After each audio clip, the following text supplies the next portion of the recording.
పాత్రికేయ మిత్రులందరికీ నమస్కారం. ఈరోజు పత్రికా సమావేశంలో మా సోదరులు ప్రభుత్వ విప్ లక్ష్మణ్ కుమార్ గారు, అదేవిధంగా పార్లమెంట్ సభ్యులు అనిల్ యాదవ్ గారు, శాసనసభ్యులు సోదరులు విజయరామరావు గారు, శాసన మండలి సభ్యులు బల్మూరి వెంకట్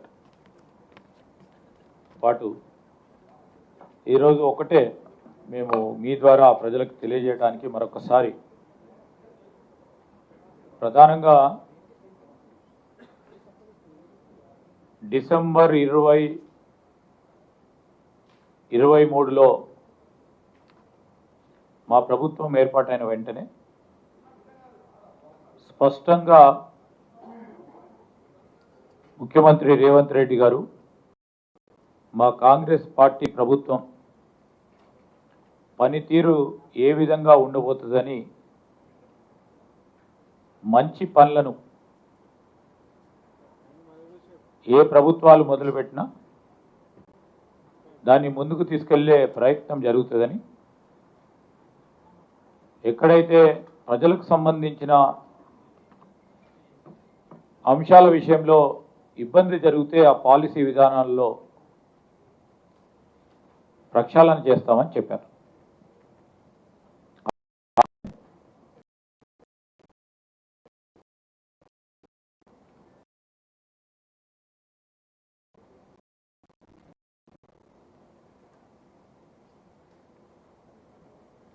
అదేవిధంగా హైడ్రా సంస్థకు సంబంధించి ప్రధానమైన లక్ష్యం ఈరోజు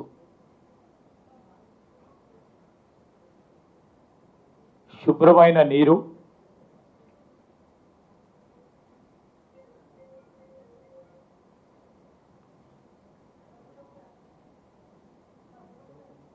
అదేవిధంగా మనం పీల్చే వాయువు,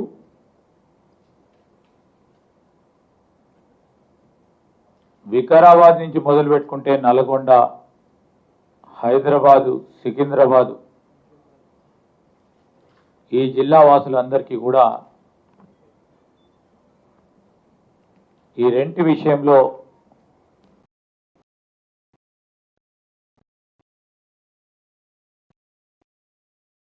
ప్రభుత్వం చేపట్టిన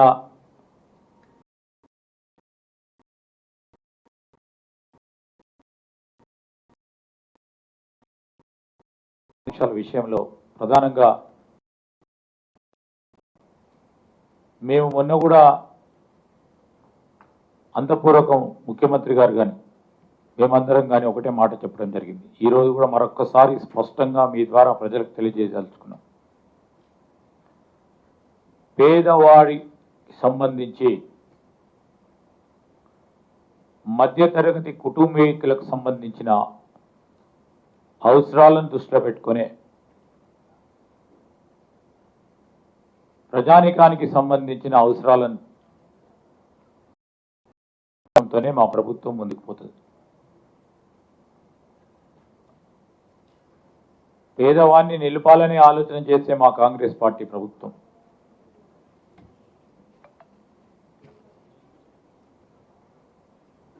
మరొకసారి రాజకీయాలు చేస్తా ఉన్న ప్రత్యేకించి టీఆర్ఎస్ పార్టీ వారికి కొన్ని స్పష్టంగా చెప్పదలుచుకున్నాం. మూసీ నది ప్రక్షాళనకు సంబంధించి మీ అందరికీ కూడా మేము తెలియజేయదలుచుకున్నాం. వారు మర్చిపోయి ఉంటారు, వారు తీసుకున్న అనేకమైన అధికారమైన నిర్ణయాలని ఇష్టారాజ్యంగా అడ్డగోలుగా మాట్లాడుతూ ఉన్నారు. అసలు మూసీ నది ప్రక్షాళన ఎవడు చేయమన్నాడు, ఎందుకు చేయమన్నాడు, ఇది అవసరమా అని వారు మాట్లాడుతూ ఉన్నారు. మాట్లాడిన వారు ఒకసారి స్పష్టంగా మేము చెప్పిన కొన్ని అంశాల విషయంలో 2017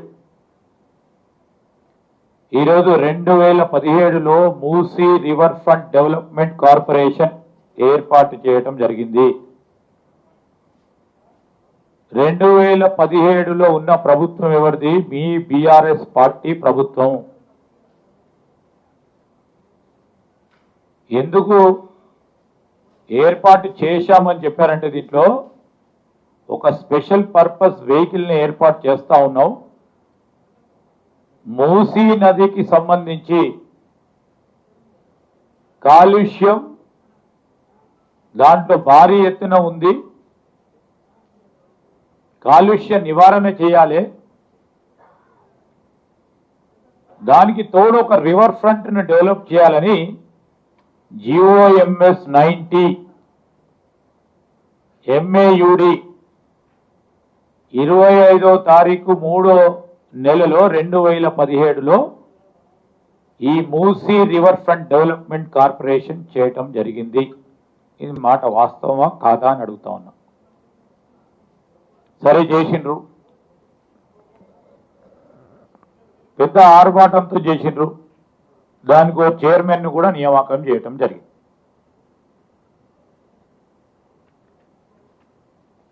రెండు 2018లో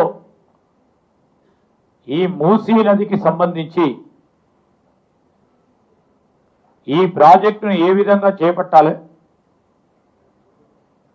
ఏ విధమైన కార్యాచరణ తీసుకోవాలని మీటింగ్ ఏర్పాటు చేసుకున్నారు. అధికారులు 9/7/2018 ఏమని చెప్పారు? దీంట్లో ఎంక్రోచ్మెంట్స్ ఏమైనా ఉన్నాయా రివర్ బెడ్ లో లెక్కలు తీయాలని చెప్పారు. అక్రమ కట్టడాలు ఎన్ని ఉన్నాయి తేల్చాలి. అదేవిధంగా రివర్ బెడ్ కు సంబంధించి బఫర్ జోన్ ఫిక్స్ చేయాలని చెప్పిండ్రు. బౌండరీతో పాటు 1 నెల కాల ఆయంలో ఇది ఫిక్స్ చేయాలని చెప్పిండ్రు. అధికారులు డిస్కషన్ చేశారు. దాంతోపాటు రీహాబిలిటేషను, R&R, ఇంకేదైనా భూమి అక్విజిషన్ చేసినప్పుడు R&R ఏ విధమైన కార్యాచరణ తీసుకోవాలనో దీనిలో చెప్పడం జరిగింది. అదేవిధంగా ఎవరైతే ఈ రివర్ బెడ్కు సంబంధించి ఎంక్రోచ్మెంట్స్తో ఉన్న వారిని అందరినీ ఏ విధంగా ఎవిక్ట్ చేయాలి, వాళ్ళని తీసేయాలి అని ఈ మినిట్స్లో స్పష్టంగా ఉంది. మేము కాదు ఈ మినిట్స్ చేపట్టింది, వారి ప్రభుత్వంలో. ఇంకా చెప్తాం, ఇంకా మస్తు ఉన్నాయి దీంట్లో. ఇది చెప్పాను. అదేవిధంగా అప్పుడున్న గౌరవ మంత్రి గారు 2020 MAUDకి సంబంధించిన మున్సిపల్ అడ్మినిస్ట్రేషన్ సంబంధించిన మంత్రి గారు KTR గారు 2018 నుంచి 22 వరకు అనేక సందర్భాలు ఈ మూసీ నదికి సంబంధించిన ప్రక్షాళన విషయంలో మీటింగ్స్ ఏర్పాటు చేసుకున్నాడు. ఆ మీటింగ్కి సంబంధించిన అన్ని మినిట్స్ స్పష్టంగా ఈరోజు రికార్డులు ఉన్నాయి. అవన్నీ కూడా మీ అందరికీ కూడా ఇవ్వటం జరుగుతుంది. ఏం చేసినారు? అనేక ఈ మీటింగ్స్ ఏర్పాటు చేయడంలో వారు అటెండ్ అయిన 2020లో 27వ తారీఖు జూన్ మాసంలో 2020లో గౌరవ మంత్రి గారు, ఆ రోజున్న KTR గారు ఏమేం చేయాలని ఆలోచన చేసినారు? డిమార్కేషన్ చేయాలి, బౌండరీ ఫిక్స్ చేయాలి, మూసీ నది పైన FTL బఫర్ జోన్ ఏందో కంప్లీట్ గా నిర్ధారణ చేయాలి, మాస్టర్ ప్లాన్ ని కూడా పూర్తి స్థాయిలో నిర్మాణం చేయాలని జిల్లా కలెక్టర్స్ కి, హైదరాబాద్, రంగారెడ్డి, మేడ్చల్ కి ఈ ఒక ఆదేశాలు ఇవ్వటం జరిగింది. అదేవిధంగా ఈరోజు ఎక్కడెక్కడైతే కమర్షియల్ స్ట్రక్చర్స్ ఉన్నాయో మూసీ రివర్ కింద ఎంక్రోచ్మెంట్స్ ఉన్నాయో, అక్రమంగా నిర్మాణాలు జరిగిన ప్రాంతాలు ఏవైతున్నాయో వాటన్నిటి విషయంలో స్పష్టంగా ఖచ్చితంగా మనం ముందుకు పోవాలని ఈరోజు మూసీ రివర్ ఫ్రంట్ డెవలప్మెంట్ ప్రాజెక్ట్ని యుద్ధ ప్రతిపాదిక మీద తీసుకోవాలని వారు చెప్పడం జరిగింది. దాంట్లో ఆ డెవలప్మెంట్ ప్లాన్లో వారు రోడ్లు కానీ 100 ఫీటు పెద్ద పెద్ద రోడ్ల నిర్మాణమే కానీ, దానికి సంబంధించి ఎక్కడ అవసరం ఉంటే అక్కడ బ్రిడ్జ్ నిర్మాణాలే కానీ, ఇవన్నిటిని కూడా స్పష్టంగా ఆ మినిట్స్లో వారు పేర్కొనటం జరిగింది. అక్కడి వరకే ఆగలే. 2021లో మళ్ళా జూన్ మాసంలో 25వ తారీఖు నాడు మరో మీటింగ్ ఏర్పాటు చేసుకొని కార్యాచరణ మొదలు పెట్టాలి. అక్రమ కట్టడాలు ఎక్కడ ఉంటే నిర్దాక్షిణ్యంగా కూల్చేయాలి. ఆ క్రమంలో మీరు ఈరోజు ఎన్యూమరేషన్ చేసిన తరుణంలో వారందరికీ కూడా ఏ విధమైన R&R పాలసీ ఇవ్వాలనో ఖచ్చితమైన టైం ఫ్రేమ్వర్క్లో మనం చేయాలని వారు స్పష్టంగా ఆదేశాలు ఇవ్వటం జరిగింది. మరొక మారు మీ అందరికీ తెలియజేస్తా ఉన్నాం, 22లో మళ్ళొక్కసారి మీటింగ్ పెట్టి కంపెన్సేషన్ 2 బెడ్రూమ్ హౌసెస్ ఇవ్వాలని ఉన్నవారికి అందరికీ, ఎవరికైతే ఈ మూసీ రివర్ బెడ్కు సంబంధించి అక్కడ నిర్మాణాలు చేపట్టిన వారికి అందరినీ కూడా అక్కడి నుంచి పంపేసి వారందరికీ కూడా 2 బెడ్రూమ్ హౌసెస్ ఇవ్వాలని చెప్పారు. 15,000 మందిని ఆ రోజు వారు ఎన్యూమరేట్ చేస్తే స్పష్టంగా వారు చెప్పడం జరిగింది. అదేవిధంగా ఏదైతే వారు చెప్పడం జరిగిందో ఈరోజు మేము ఒకటే చెప్తా ఉన్నాం. ఆ రోజు మున్సిపల్ మంత్రిగా ఉన్న కేటీఆర్ గారు అనేక మీటింగ్లు నిర్వహించి మరి రివర్ బెడ్కు సంబంధించిన 2 వైపులా రోడ్డు నిర్మాణం అంటే 55 కిలోమీటర్ల ఇటు 55 కిలోమీటర్ల అటు 110 కిలోమీటర్ల రోడ్డు నిర్మాణం కానీ, బఫర్ జోన్ కానీ, FTL కానీ అన్నిటినీ కూడా నిర్ధారణ చేసి గుర్తించి వీటిపైన ఉన్న నిర్మాణాలన్నిటిని కూడా కూల్చేయాలని చెప్పారు.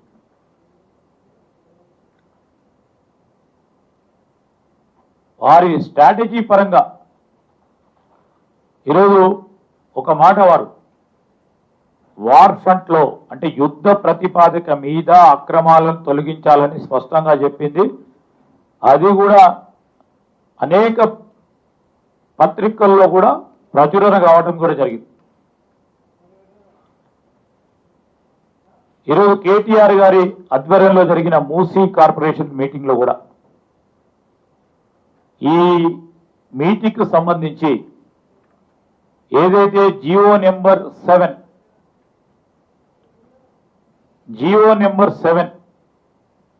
2016లో ఒక జియో ఇవ్వటం జరిగింది. ఆ జియోలో ఏమన్నారు, రివర్ బెడ్ బౌండరీకి సంబంధించి 500 మీటర్లను బఫర్ జోన్గా గుర్తించాలని మేము చెప్పింది కాదు ఈ జియో. 50 మీటర్లను బఫర్ జోన్గా నిర్ధారించాలని బీఆర్ఎస్ పార్టీ ప్రభుత్వంలో ఈ జియో తీయటం జరిగింది. మేము జియోని ఏది చేంజ్ చేయాలి. ఇప్పటి వరకు ఆ జియో పరంగానే ముందుకు నడుస్తా ఉన్నాం.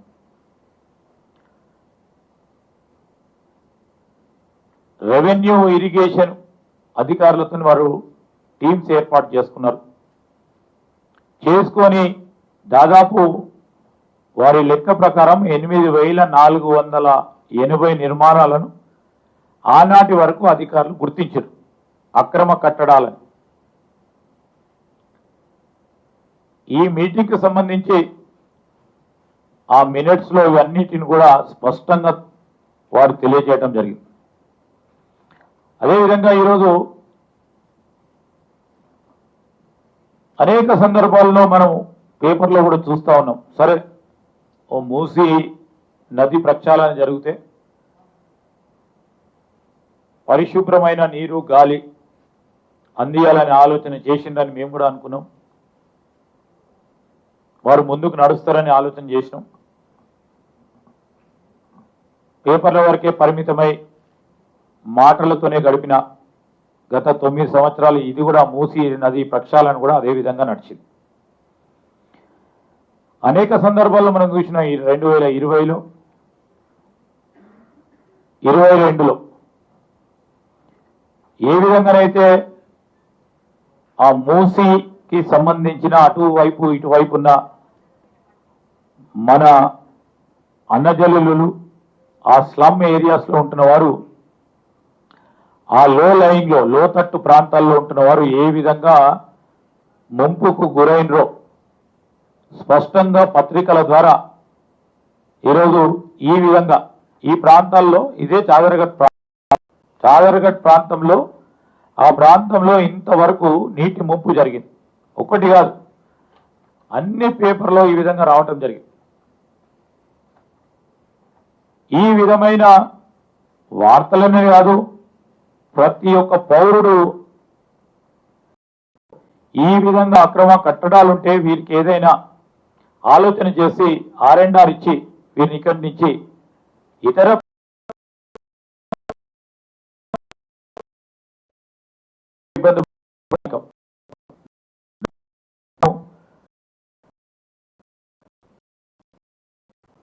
ఒక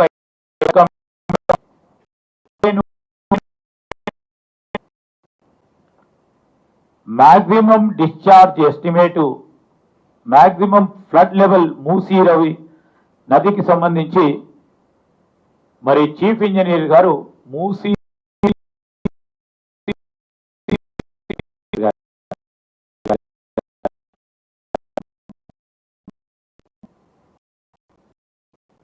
డిశ్చార్జ్ ఎంతవరకు ఉంటే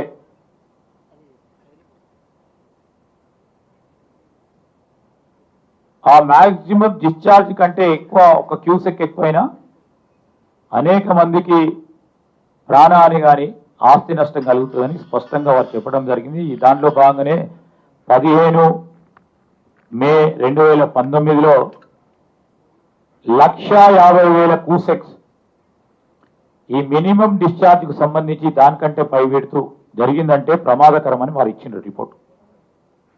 ఆ క్రమంలోనే ఈరోజు జరిగిన మీటింగ్స్కు సంబంధించి Lotus engineers for survey and demarcation of river boundary and buffer జోన్కు సంబంధించి ఇదే డెవలప్మెంట్ కార్పొరేషన్ వారు మరి 30వ తారీఖు జూన్ మాసంలో 2020లో రెవెన్యూ ఇరిగేషన్ అధికారులతోని ఇదే మీటింగ్ ఏర్పాటు చేసుకొని డిమార్కేషన్ చేయాలి. బఫర్ జోన్ డిమార్కేషన్ చేయాలి. ఆ డిమార్కేషన్కు ఏ విధంగా చేయాలని ప్రణాళికలు సిద్ధం చేసుకున్నారు. సర్వే ఇది సర్వే వారు చేసింది. సర్వే చేసిన సర్వే అధికారులతో పాటు ఇక్కడ స్పష్టంగా ఆధారాలు ఉన్నాయి. డిమార్కేషన్కు సంబంధించి సర్వే చేసి డిమార్కేషన్ హద్దులు పెట్టాలని వారికి ఒక అవగాహనకు వచ్చింది. Survey has been conducted with all line departments. Telangana survey and boundaries act 1923 ప్రకారం record of measurements ROM and village maps Osman Sagar to Bapughat 13 కిలోమీటర్లు, హిమాయత్ సాగర్ టు బాపుఘాట్ 8 కిలోమీటర్లు, బాపుఘాట్ టు ORR 34 కిలోమీటర్లు. వీరు సర్వే మొత్తం 55 కిలోమీటర్లు, 3 జిల్లాలు, 14 మండలాలు, 47 గ్రామాలకు సంబంధించిన సర్వేను వారు చేయటం జరిగింది.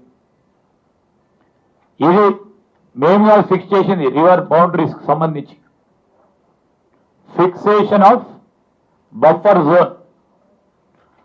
Fixation of river boundary and buffer zone అని, ఇది మీరు చూస్తూ ఉంటే ఇవే ఫిక్స్ చేసి ఇక్కడ ఫిక్స్ చేసి మార్క్ చేసింది. ఇక్కడ మార్క్ చేసిన క్రమంలో ఈరోజు GOMS 7 ఏదైతే 2016 రూల్ 3(2) బౌండరీకి సంబంధించి మున్సిపల్ కార్పొరేషను, మున్సిపాలిటీ, నగర పంచాయతీ, HMDA, హుడాకు సంబంధించిన లిమిట్స్ లో ఈ GOMS 7 ప్రకారం రివర్ బౌండరీని నిర్ధారణ చేయడానికి ఒక జీవోను వారు తీసుకురావటం జరిగింది.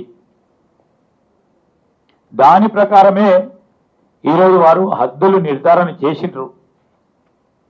దాని తర్వాత మ్యాప్స్ కూడా ఫిక్స్ చేసిండ్రు.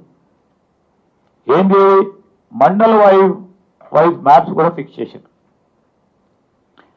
ఇవన్నీ స్పష్టంగా వారు ఏ విధంగానైతే వారి ఆలోచన చాలా సందర్భాల్లో యుద్ధ ప్రతిపాదిక మీద అక్రమ కట్టడాలను తీసివేయాలని ఆలోచన చేసి ఆలోచన క్రమంలో వారు అనేక సందర్భాల్లో వారు చెప్పి మరి వివిధ మీటింగ్స్ ద్వారా ఈ మూసీ రివర్ ఫ్రంట్కు సంబంధించిన అంశాలు కానీ, ఎంక్రోచ్మెంట్స్ కానీ, ఎవిక్షన్ కానీ, ల్యాండ్ అక్విజిషన్లు కానీ, R&Rకు సంబంధించి కానీ, మాస్టర్ ప్లాన్ ఆలోచన చేయటంలో కానీ, అదేవిధంగా అంతా డిమార్కేషన్ చేసి 2 బెడ్రూమ్ హౌస్ను నిర్మాణం చేసి వారికి ఇద్దామని కానీ దాని తదుపరి పక్కన పడేసారు. దాన్ని పక్కన పెట్టారు. ఆ రోజు వారు ఆలోచన చేస్తే మంచి కార్యక్రమం. ఈరోజు కాంగ్రెస్ పార్టీ ప్రభుత్వం వచ్చి 3 జిల్లాలకు సంబంధించిన జిల్లా వాసులకు పరిశుద్ధమైన నీరును, గాలిని అందియాలి.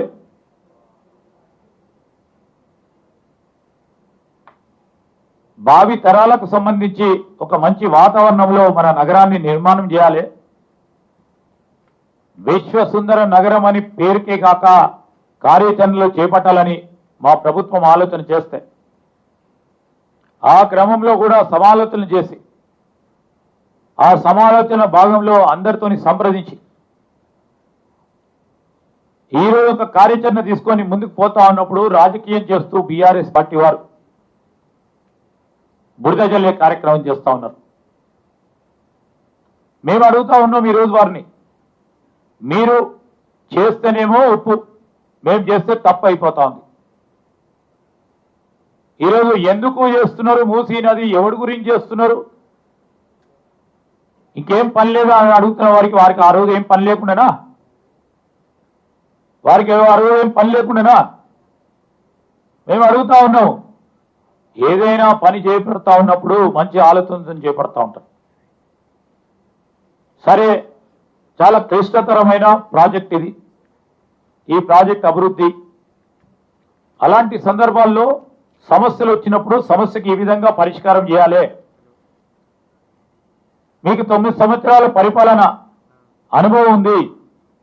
అనుభవ భాగంలో ఇవన్నీ సమస్యలు వచ్చినప్పుడు ఈ విధంగా పరిష్కారం చేస్తే మార్గం బాగుంటుంది, ప్రజలకు ఇబ్బంది లేకుంటుందని మీ సలహా సూచనలు ఇస్తే తప్పకుండా స్వీకరించే పెద్ద హృదయం మా కాంగ్రెస్ పార్టీ ప్రభుత్వాన్ని మేము చేస్తాను. కానీ రాజకీయాలు చేసి ప్రజలను పక్కదారి పట్టించే కార్యక్రమం చేస్తూ ఈరోజు బీఆర్ఎస్ పార్టీ ఏ విధమైన రాజకీయం చేస్తూ ఉందంటే, ప్రజలు ఇబ్బంది పడతా ఉన్నప్పుడు ఇబ్బందులకు వారితో షేర్ చేసుకొని సమస్యను ఏ విధంగా పరిష్కారం చేద్దామని ఆలోచన పోకుండా ఇంకా సమస్యను జటిలం చేస్తూ వారికి ఇంకా ఇబ్బంది పెట్టే కార్యాచరణ తీసుకుంటాను సందర్భంలో ఈరోజు ప్రజానికానికి మేము ఈ సందర్భంలో తెలియజేయడానికి మేము ఇవన్నీ స్పష్టంగా చెప్తా ఉన్నాం. మేము అడుగుతా ఉన్నాం, మీ అనుభవరీత్యా అనేక సందర్భాల్లో మరి ఆనాడు ఉన్న ముఖ్యమంత్రి గారు కేసీఆర్ గారు చెప్పారు, కొంతమంది ఆరంభం ఏ పని చేయరన్నారు. ఆరంభం చేసిన వారు చేసినట్టే చేసి వదులుతా అన్నారు. ఇది వారికి సంబంధం. కానీ ధైర్యం, పట్టుదల,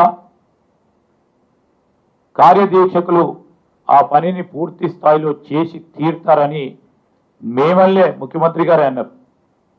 సమస్యలు వచ్చినా సమస్యలను పరిష్కారం చేసుకుంటూ మరి ఆ విధమైన ప్రయత్నం ఈరోజు ముఖ్యమంత్రి గారు కానీ మా ప్రభుత్వం చేపడుతున్న నేపథ్యంలో మీరు ఎందుకు ఈ విధంగా రాద్ధాంతం చేస్తా ఉన్నారు?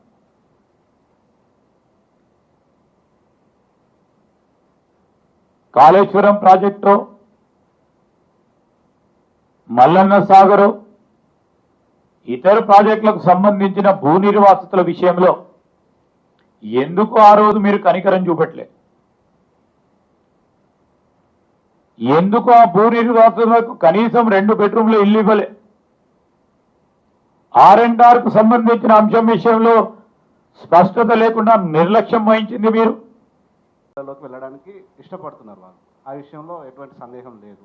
కాకపోతే మీరు ఏదైతే బఫర్ జోన్ నిర్ధారణ చేసుకున్నారో సార్ 50 మీటర్లు అనేది, అక్కడ నుంచి వెళ్ళడానికి ఇష్టపడట్లేదు. ఎందుకంటే ఒక సందేహం ఏమున్నాయంటే సార్, ఈ ప్రాజెక్టులో భాగంగా ఆ 50 మీటర్ల బఫర్ జోన్లో అనేక వ్యాపార సముదాయాలు వచ్చే అవకాశం ఉంది. అదొక కమర్షియల్ జోన్ చేస్తున్నారు అనేది ఉంది.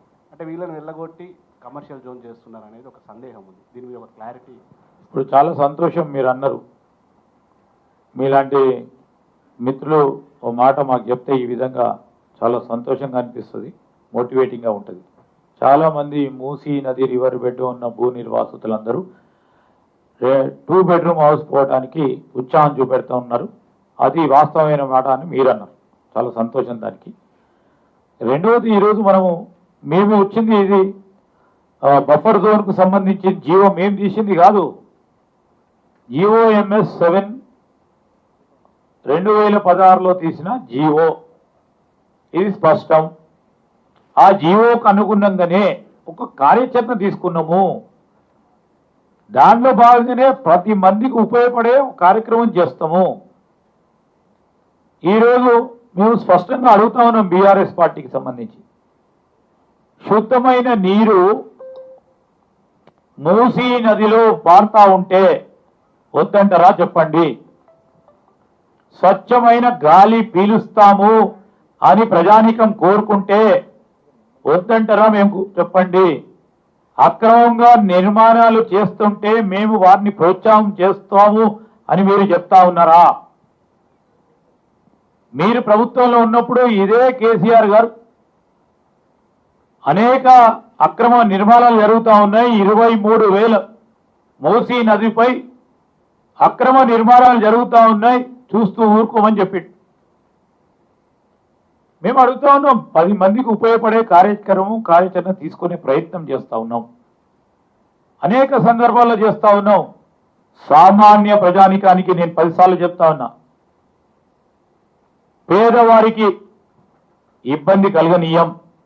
అది మా ఆలోచన, మా సంస్కృతి. Thank you.